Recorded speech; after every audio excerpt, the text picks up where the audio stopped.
I'm on a journey to get to the most photographable places on the planet. I'm always inspired by San Francisco, and honestly, it just keeps getting better. To take viewers on a virtual photo walk. How many cookies does she make every day? 5,000 cookies a day. That's a lot of cookies. To find the most Instagrammable photo spots. And show how to get great photos like this on your phone. I'm Jefferson Graham, and you're watching Photowalks from San Francisco.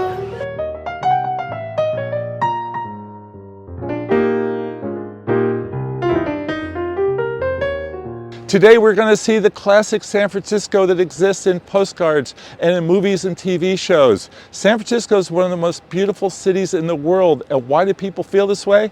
The hills, the views, the experiences. There's no other city like it. Now, forget about what you've read and heard in the media about the issues that San Francisco is having with crime and homelessness. It's all true, but it's in a specific section of the city, just like in other big American cities. There is immense beauty and to the city of San Francisco that gets overlooked when the focus is all going to be on the negative.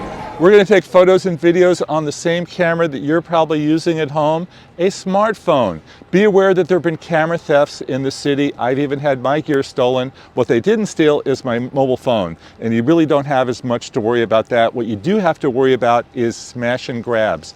That's the only thing of concern. If you leave stuff in the car, thieves will find it. The other thing is that thieves are after rental cars. We're not doing rental cars today. We're on foot, we're on Waymo, we're on cable car. You don't need big camera gear to get great photos of San Francisco, and I'm going to prove it to you in this episode and give you lots of tips on how to best photograph the city. Okay, we're going to start with San Francisco classic, the cable car. Doesn't get any better than this. A day pass will cost you $14 and you will see the best of the city on the Hive line. Don't believe me? Check it out. All right, so this is our route. We started at the Wharf. We're taking the cable car to Nob Hill. From Nob Hill, we're going to walk into Chinatown, then into North Beach, the Italian section of town. Then it's over to the Ferry Building, the iconic symbol of San Francisco, and then back to the Wharf by foot, by cable car, by robotaxi. Alrighty, so now we have made it to California Street, the classic rice-a-roni shot. Raise your hand if you know what I'm talking about, but it's one of the great shots of the cable car right over here. Come on.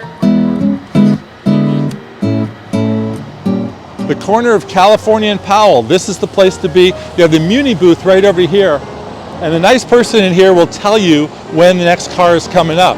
Maybe 8 to 10 minutes. This is the most popular place to absolutely come, right? to take pictures, everything. Yes. You watch them taking pictures all day long. Absolutely.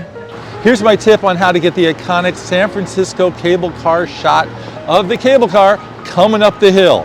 You want to use your telephoto lens on your phone, whether that's a 2X, a 3X, or a 5X. It compresses the image, makes it look like you're closer than ever. This is how they did it back in the day for the rice-a-roni cover and for all the great postcards. Very simple. Use your best telephoto and let it roll. And when the cable car gets close to you, say, "Thank you very much," and walk over here.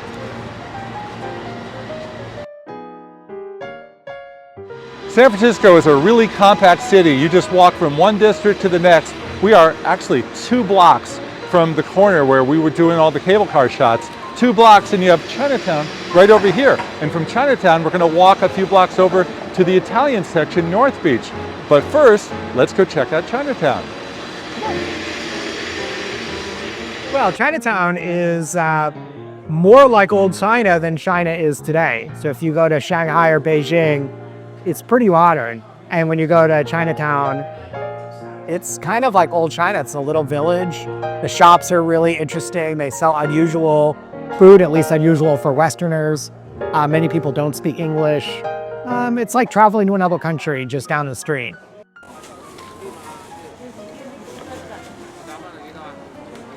Hello.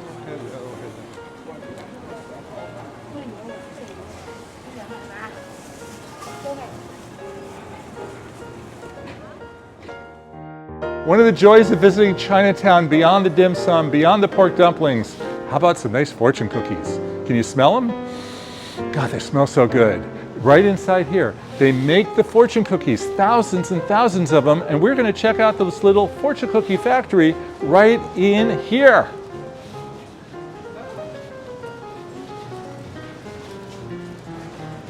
This place is so popular, I could barely get in. So look, you got chocolate-covered fortune cookies and fortune cookies made like coins and French aroma, small coin.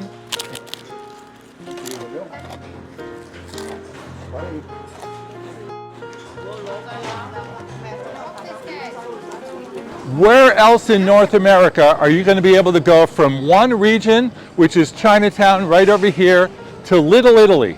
So this may not be the largest Little Italy in North America, but it's definitely one of the best. With so many shops, so many amazing Italian restaurants, little meat markets, bakeries, you name it. Going to be a lot of fun stuff to explore.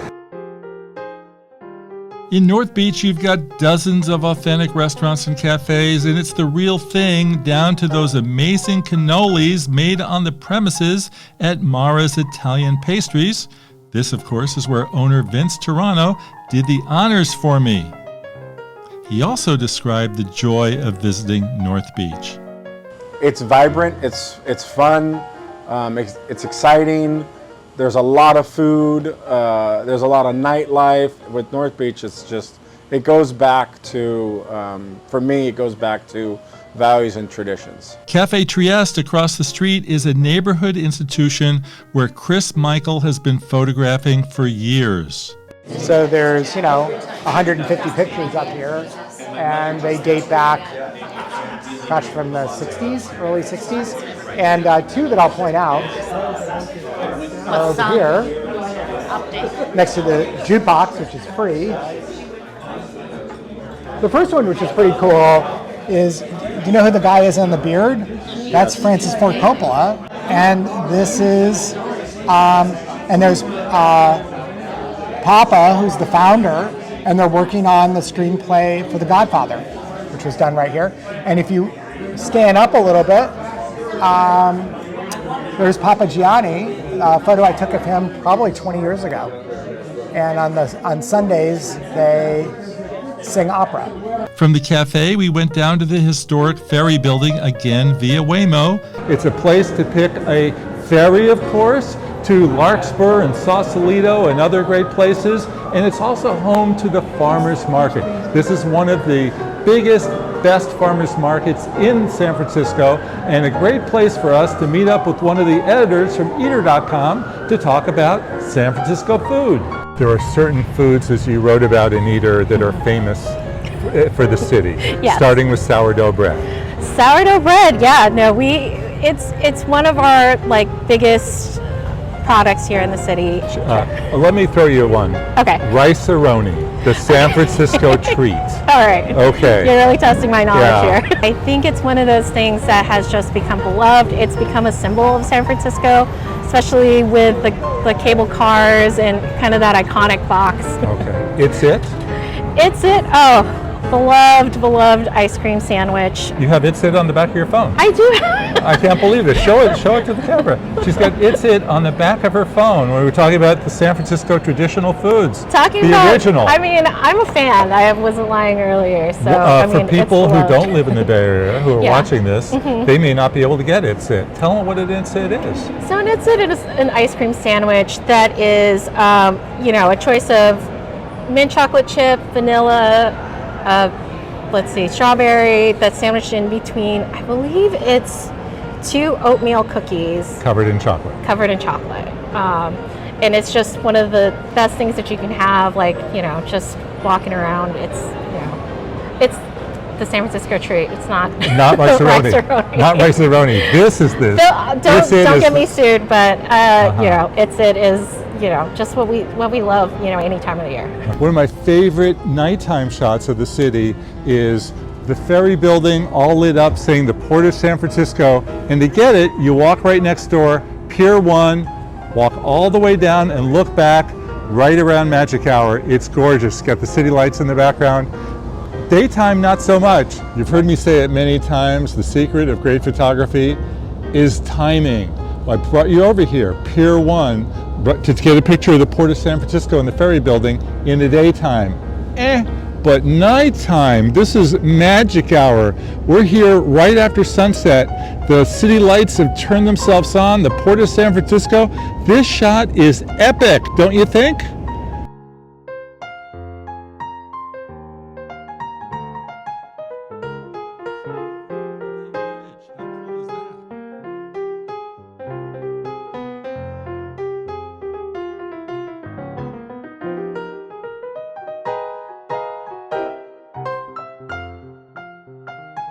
When we come back from the break, from one great iconic San Francisco location to the most iconic of them all, the Golden Gate Bridge.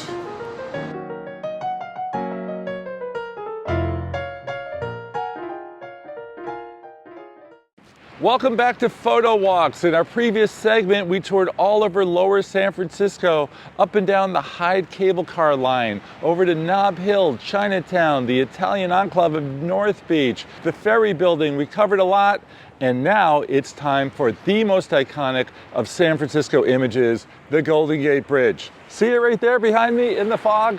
Well, we're gonna get a little closer. Hopefully the fog will burn off a little bit, and I'm gonna show you different ways to get great photos and just great experiences with the Golden Gate Bridge. And since the name of the show is Photowalks, let's start with a nice 45-minute walk down the waterfront from the Fisherman Wharfs area to the Marina Green, which will lead to the Presidio and multiple views of the Golden Gate Bridge. But first, Fisherman's Wharf. Touristy, kitschy, but plenty of reason to come, starting with the waterfront. It's glorious out here. The reflections of the boats, lots of fun to see in the morning, along with those wonderful sea lions. Great to listen to, great to see, and of course, the food. The fresh-made sourdough right over there, can't be beat. Ghirardelli Square, chocolate right over there. The home of the Irish coffee. Does that give you a few reasons to come? everyone wants that great dining view of the Golden Gate Bridge at sunset. Believe it or not, there are not a lot of places that you can do that in San Francisco, but Pier 39 and the Crab House happens to have a killer view right outside the window. If it's the Bay Bridge that you're after, you're going to go down the Embarcadero a bit to the Epic Steakhouse and Water Bar, which has a killer view of that other also amazing bridge. Elsewhere on Pier 39, more restaurants, rides, and unique shops. They even have a store that only sells, would you believe, rubber ducks? You know, we've always loved rubber ducks. We've loved the sort of like nostalgia for it as well. It's really taken off in terms of all the different varieties you can have.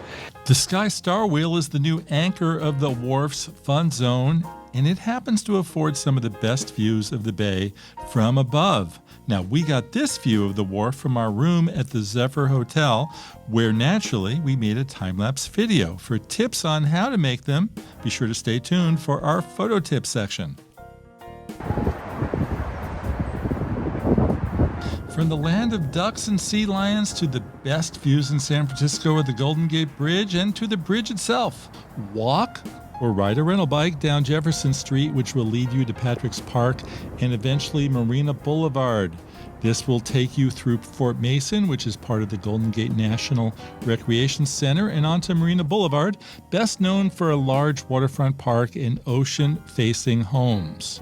From here, cross over on Baker Street to the Palace of Fine Arts, built in 1915 for the World's Fair, and one of the best photo spots in San Francisco, usually by the waterfront looking back at the historic building. I made this shot on my iPhone, and if you stay tuned for the photo tip segment, I'll tell you how I did it. From the Palace, cross the street to Mason and Presidio tunnel tops, and prepare to be wowed. The beautiful Golden Gate Bridge over the highway. The highway is right over there. Our photo walk route continues from the tunnel tops as we walk down the staircase to the path leading to Crissy Field. We will continue to the Battery East Trail, go on to Fort Point Rock, up to the Golden Gate Bridge Vista Point overlook, and then, of course, over to the bridge itself. This is the jewel of the Golden Gate Bridge experience, viewing experience, Crissy Field, this large place that San Francisco has built to love the bridge, with lots of hiking and bike riding and walking and you name it, you could do it all. And of course, picture taking. How about this green? Isn't it gorgeous? Before heading over to the national park, I sat with my friend Chris Michael and I asked him, why are we so fascinated with the bridge? Jefferson, have you seen the bridge? I know. It glows golden red. Yeah. It's so beautiful. It's almost like a dream. Like you can't believe it's real. Yeah. I run over it, walked over it, climbed it. I've done all the things. I still can't believe it. It's really like an apparition. And so I don't think there's any place in the world that has such raw natural beauty with a built structure connecting, these two parts of land. And it's no surprise to me. We continue walking towards Fort Point on another classic San Francisco afternoon. Okay, so we've gone from the tunnel tops all the way over here to Fort Point, and you're saying, okay, how are we gonna get to the Golden Gate Bridge? It's right there. Only one way, and it's up. We're gonna go up some steps, so come on, let's do it. Imagine we have two people sitting right there looking out at the bridge in that nice chair. I know two people who could do this for me. My friends Bob and Debbie.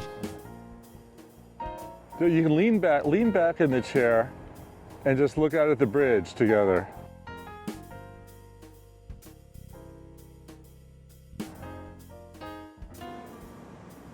So if I had to pick just one great photo spot here in the Golden Gate National Park, I mean, there's so many of them, but I really love this one right down the way from the Information Center.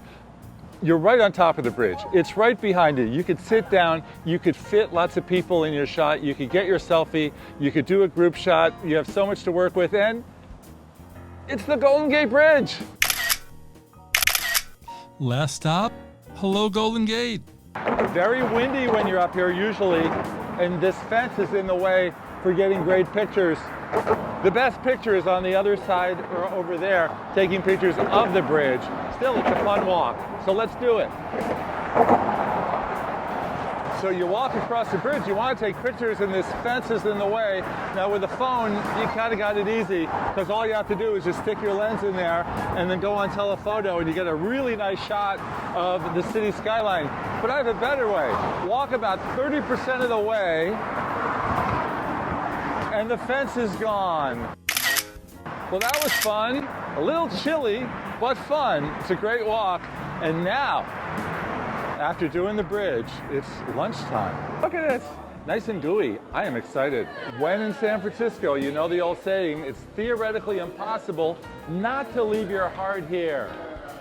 Stay tuned when we come back from the break. It's photo tip time. It's time for our photo tip segment where I show you how to get great pro-level photos on your phone. I'm going to start off with telling you where in San Francisco to get the best shot of the city from multiple angles. Would you believe it's from the top of the police station parking lot, open to the public on Vallejo and Powell. I know you don't believe me, but I'm going to prove it to you. Come on.